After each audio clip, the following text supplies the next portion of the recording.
కోరుతున్నాము. సర్పంచ్ గారు అందరూ కూడా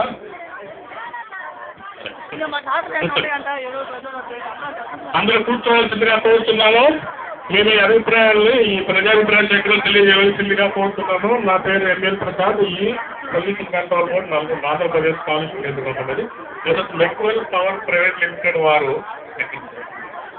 తమ సర్వే నంబర్లో 429, 442, 431, 472, 472, 472/2, 472/57/1 మరియు 478 వెల్లటూరు గ్రామం, మేడచెరువు మండల్, నల్గొండ జిల్లాలో 300 మెగావాట్ల బొగ్గు ఆధారిత విద్యుత్ కర్మాగారమును ఏర్పాటు చేయుటకు కాలుష్య నియంత్రణ మండలికి ప్రతిపాదించుకుంది. కావున కర్మాగారపై జరుగు ప్రజాభిప్రాయ సేకరణ కార్యక్రమానికి చేసిన జిల్లా అదనపు అధికార అనధికారులకు, ప్రజాప్రతినిధులకు, పర్యావరణవేత్తలకు మరియు ప్రజలకు ఇదే మా హృదయపూర్వక ఆహ్వానం.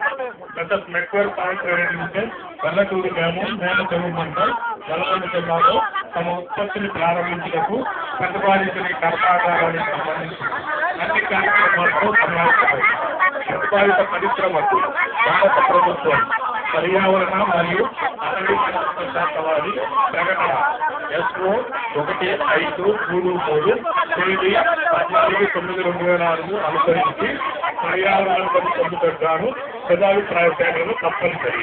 ఇందుకు గాను నిర్ణయించిన కార్యక్రమానికి సంబంధించిన పత్రికా ప్రకటనలో 8/1/2011 మార్చి 9/1/2011 హిందూ దినపత్రికలో ప్రచురించినది. ఈ ప్రతిపాదనకు సంబంధించిన సంక్షిప్త సమాచారము తెలుగు మరియు ఇంగ్లీష్ మరియు ఏఐ నివేదికలను ప్రజల సౌకర్యార్థము సంబంధించిన అన్ని ప్రభుత్వ కార్యాలయాల్లో ఉంచడం జరిగింది.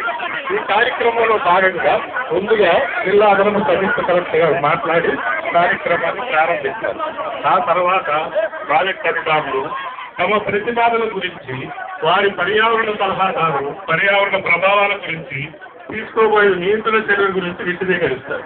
ప్రజలు వాటినన్నింటినీ సావధానంగా విని తమ కేటాయించిన సమయంలో తమ వ్యాఖ్యలు, అభ్యంతరాలు, ఆక్షేపణలు ఏమైనా ఉంటే ఛానల్కి నిర్భయంగా తెలియజేయవచ్చు మరియు రాతపూర్వక విజ్ఞాపనలు కూడా ఇవ్వవచ్చు. బ్యానర్ వీటన్నింటినీ నమోదు చేసుకుని వీటితో పాటు వీడియోగ్రఫీని దట్టపరిచి పై ఉన్నతాధికారులకు పంపిస్తారు. వారు మాత్రమే దీనిపై తగు నిర్ణయం తీసుకుంటారు.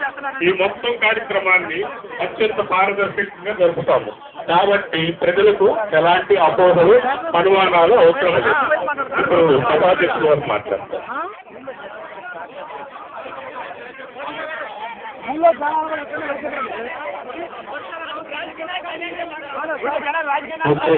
ప్రజలందరూ కూడా నమస్కారం తెలియజేస్తున్నాను.